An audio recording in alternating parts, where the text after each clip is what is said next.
नमस्कार, मी संयोगिता आणि पिंपरी चिंचवड बुलेटिन मध्ये सगळ्यांचं स्वागत। मिळकत कर संकलनासाठी ऑनलाईन सुविधा उपलब्ध आहे। कर भरण्याबाबत जनजागृती मोहीम, थकबाकीदारांविरोधात जप्तीची कारवाई सुरू आहे। चालू आर्थिक वर्षात आतापर्यंत 702,73,00,000 रुपये कर वसुली झाली आहे।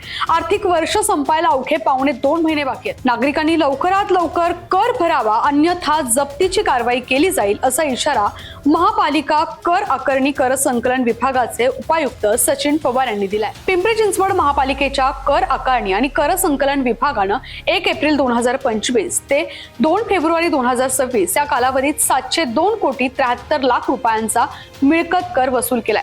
तसेच पुढील 2 महिन्यांमध्ये कर वसुलीच्या दृष्टीनं व्यापक मोहीमही हाती घेतली आहे। कर वसुलीसाठी आधुनिक तंत्रज्ञानाचा प्रभावी वापर केला जातोय। ऑनलाईन पेमेंट प्रणाली तसेच विविध डिजिटल माध्यमांद्वारे नागरिकांना कर भरण्यासाठी सुलभ सुविधा उपलब्ध करून दिली जाते।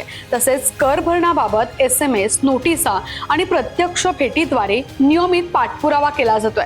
त्यामुळे कर वसुलीच्या प्रक्रियेला गती मिळाली आहे। विभागीय कार्यालय निहाय कर वसुली कोटी रुपयांमध्ये वाकड 87.44, चिंचवड 45.49, चिखली 54.27, वाकड 49.98, मनपा भवन 34.21, भोसरी 44.91, सांगवी 35.26, मोशी 43.52, पिंपरी वाघेरे 42.2, किवळे 47.87, थेरगाव 69.3, चरोली 27.21, प्राधिकरण 15.65, पिंपरी नगर 5.78, अकोर्डी 32.94, दिघी बोपखेल 21.40, तळवडे 17.63, फुगेवाडी दापोडी 28.10 याप्रमाणे कर वसुली झाल्याचं महापालिका प्रशासनानं सांगितलंय।